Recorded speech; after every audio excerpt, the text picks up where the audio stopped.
Va a depender de ti. Tenemos proyecto. 1. Rescatemos al Estado. El Estado está convertido en un comité al servicio de unos cuantos. En sentido estricto, hablando con la verdad, en México no hay democracia, porque la democracia es el gobierno del pueblo y para el pueblo. Lo que hay es una oligarquía, que significa el gobierno al servicio de unos pocos. Si hacemos valer la Constitución, sobre todo el artículo 27, vamos a poder rescatar bienes de la nación y del pueblo que se han entregado de manera ilegal a particulares, a nacionales y extranjeros. De Salinas a Fox entregaron 25 millones de hectáreas del territorio nacional a empresas mineras, sobre todo extranjeras, para la explotación del oro, de la plata, del cobre. Es decir, entregaron el 12% del territorio nacional. México tiene 200 millones de hectáreas. Lo que concesionaron pues es del tamaño del estado de Chihuahua, que es el estado con más territorio en nuestro país, tiene 25 millones de hectáreas. Se llevan todas estas riquezas, no dejan beneficios, contaminan, pagan salarios de hambre. ¿Sabes cuánto pagan de impuestos las empresas mineras extranjeras? 5 pesos por hectárea al año. Por eso necesitamos rescatar los bienes de la nación, los bienes que son del pueblo, que esas riquezas se distribuyan con justicia, que no se queden, como ha venido sucediendo, en unas cuantas manos. 2. Democratizar los medios de comunicación. El 75% de los mexicanos se va formando una opinión sobre la realidad nacional a través de lo que se les dice en la televisión. Y resulta que la televisión está concentrada en unas cuantas manos, en unas cuantas personas. Televisa está en manos de Roberto Hernández, de Balleres, Claudio X González, del Consejo Coordinador Empresarial, el que participó en la guerra sucia en contra de nosotros en el 2006. Germán Larrea, el de la Minera México. Es presidente del Consejo de Administración de Televisa, Pedro Aspe, secretario de Hacienda de Salinas, además de Azcárraga. Son los dueños de Televisa. En fin, los que tienen más poder económico son los dueños de la televisora más influyente en este país. Ellos son los que realmente mandan en el país. ¿Cómo se apoya esta oligarquía para hacer sus fechorías, para cometer todas esas atrocidades que han llevado a la destrucción a nuestro país, que llevan al empobrecimiento del pueblo? Pues se apoyan porque tienen el control de los medios de comunicación. No dominan con el ejército. La oligarquía no necesita usar la fuerza bruta. Tienen el control de los medios de comunicación, tripulan la mente, tripulan el pensamiento de millones de mexicanos. Por eso hace falta que haya competencia, democratizar los medios de comunicación para que se escuchen todas las voces y de esta manera pues se tenga un mejor criterio. Hay muchas cosas que los ciudadanos no saben. Por ejemplo, han echado a andar una guerra sucia desde hace bastante tiempo, desde el desafuero en contra de nosotros para desprestigiarnos.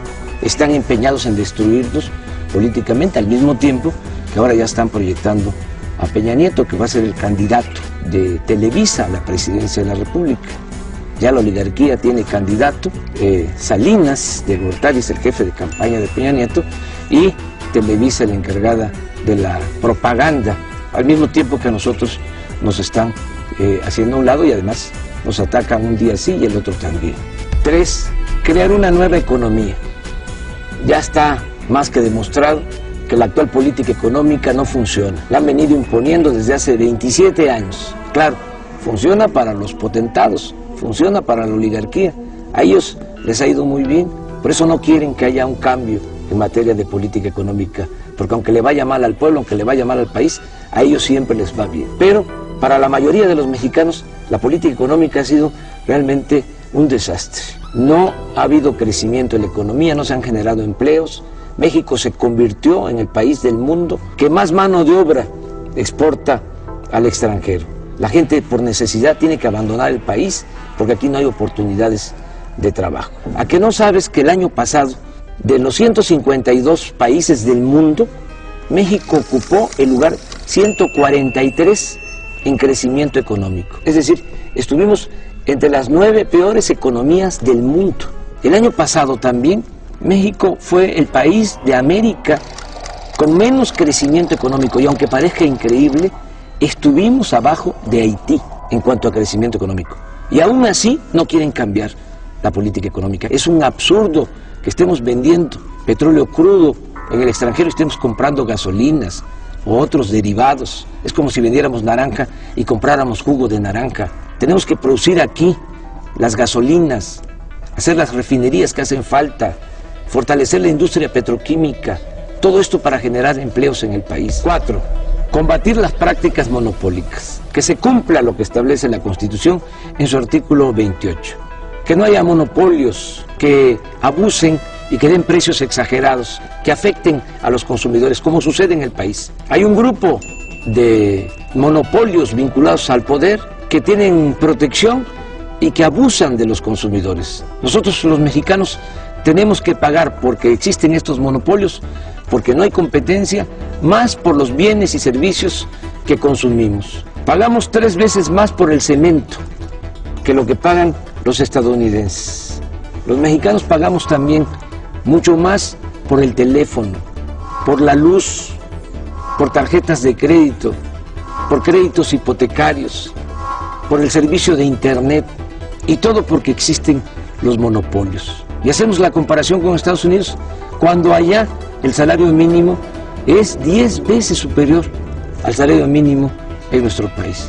No es justo que estemos pagando precios exagerados por la existencia de estos monopolios. 5. Abolir los privilegios fiscales. Es una gran injusticia el que los de mero arriba no paguen impuestos, o cuando los pagan se les devuelve. Ya quedó demostrado, hasta el mismo Calderón lo tuvo que reconocer, que en el 2008, por ejemplo, 400 grandes empresas, las 400 más grandes corporaciones del país, empresariales y financieras, obtuvieron ingresos por 5 billones de pesos. Estamos hablando de la mitad del Producto Interno Bruto, de la mitad de la riqueza que se generó en ese año en el país. Esto también demuestra cómo se concentra el ingreso, cómo se concentra la riqueza en unas cuantas manos, en unas cuantas corporaciones en nuestro país. ¿Cuánto pagaron de impuestos? El 1.7% de sus ingresos. Cuando un trabajador asalariado, un profesionista, un pequeño, mediano empresario, pequeño, mediano comerciante, paga hasta el 30% de impuestos sobre la renta. 6. Austeridad republicana. Le cuesta mucho al pueblo mantener al gobierno. Es un gobierno mantenido y bueno para nada. No puede haber un gobierno rico con pueblo pobre. Es mucho el dinero del presupuesto que se destina a pagar sueldos elevadísimos a los altos funcionarios públicos. Y no solo sueldos, tienen atención médica privada, cajas de ahorro, muchas prestaciones. Cuesta 1.500 millones de pesos mantener toda la flotilla de aviones y de helicópteros de los altos funcionarios públicos. No puede ser que haya sueldos de 600,000 pesos mensuales. Es un insulto. Hay que hacer un ajuste. Estamos proponiendo un plan de austeridad republicana para ahorrar 200,000 millones de pesos en el presupuesto y destinar estos fondos al desarrollo económico y a garantizar el bienestar de la gente. 7. Fortalecer el sector energético. Todavía es tiempo de convertir al sector energético en palanca del desarrollo nacional, utilizar bien el petróleo, utilizar bien la industria eléctrica, todo lo que tiene que ver con el gas, que es tan importante. En el caso del petróleo, pues hay que explotarlo de manera racional. Como se han dedicado nada más a extraer petróleo para vender petróleo crudo al extranjero, ahora tenemos ya una crisis por falta de producción de petróleo. En el 2004, durante el gobierno de Fox, se alcanzó una producción petrolera de 3.400.000 barriles diarios. El año pasado ya la producción fue de 2.600.000 barriles. Es decir, en muy poco tiempo, estamos hablando de 4 o 5 años, se cayó la producción en 800.000 barriles diarios. Si sigue esta tendencia, en 3 o 4 años más vamos a estar produciendo 2 millones de barriles diarios. Y esto es muy grave porque entonces ya no vamos a tener excedentes. Eso es lo que necesitamos para nuestro consumo interno. Pero por si fuese poco, vamos a tener que seguir vendiendo petróleo crudo porque no tenemos refinerías en el país. Vamos a tener que seguir comprando la gasolina en el extranjero.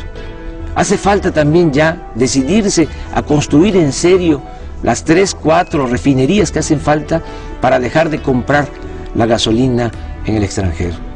Hay que revisar todos esos contratos que han entregado a empresas extranjeras para instalar plantas de generación de energía eléctrica en nuestro país. Estamos pagando la luz a precios muy elevados porque la Comisión Federal de Electricidad está comprando toda la energía eléctrica a empresas extranjeras. El 40% de la luz que consumimos ya se está comprando a empresas extranjeras. 8. Alcanzar la soberanía alimentaria.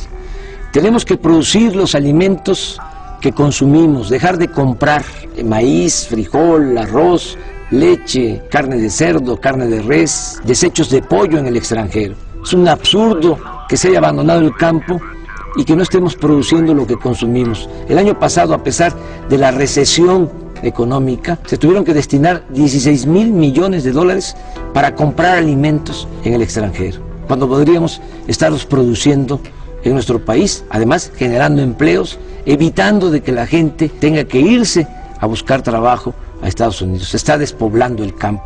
También tenemos que apoyar la producción de autoconsumo. Millones de campesinos pobres, indígenas, viven de lo que producen, de la economía de autoconsumo. Hay que apoyarlos, ayudarlos a que sigan produciendo maíz, sobre todo, que es la base de la alimentación, y no al maíz transgénico. 9. Establecer el estado de bienestar. Que se garantice la seguridad, el bienestar del mexicano, desde que nace hasta que muere, desde la cuna hasta la tumba. Ese es un ideal, se puede lograr.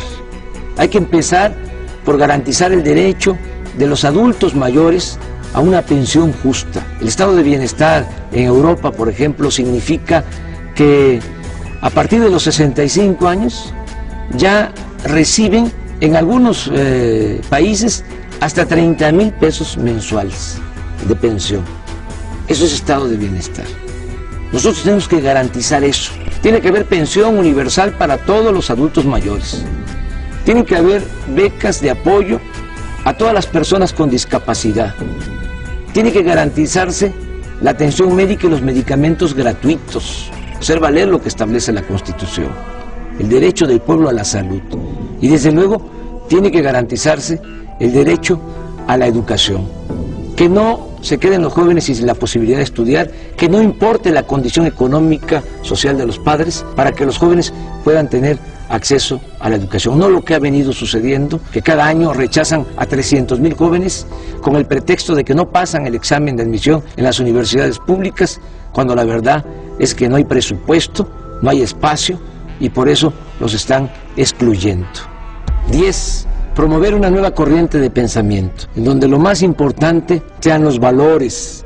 Esta crisis que estamos padeciendo, esta decadencia, no es nada más económica, política, social, es también de pérdida de valores. Por eso hay que impulsar un nuevo estilo de vida, en donde la mujer, el hombre, valgan por su trabajo, por su generosidad, valgan por sus acciones solidarias, fraternas, no como lo que sucede actualmente, que solo vale el que tiene, y el dinero siempre se impone, siempre aplasta, siempre domina a la dignidad, a los principios. Afortunadamente, en el México profundo, en nuestro pueblo, hay muchos valores que hay que exaltar, hay que recoger todos esos valores, toda esa reserva de valores que hay en nuestro pueblo para regenerar la vida pública en nuestro país. Abajo no hay odio, abajo no hay codicia, y tenemos que recordar que la felicidad no es solo acumular riquezas, no solo es acumular bienes materiales. La felicidad es estar bien con uno mismo, estar bien con nuestras conciencias y sobre todo estar bien con el prójimo. A pesar de la tragedia nacional, no nos desanimemos. Si hay salidas, no caigamos en la desesperanza. Sí podemos sacar adelante a nuestro país, sí podemos sacar adelante a nuestro pueblo. Tenemos proyecto para sacar adelante a México. Depende de ti. Y recuerda, solo el pueblo puede salvar al pueblo.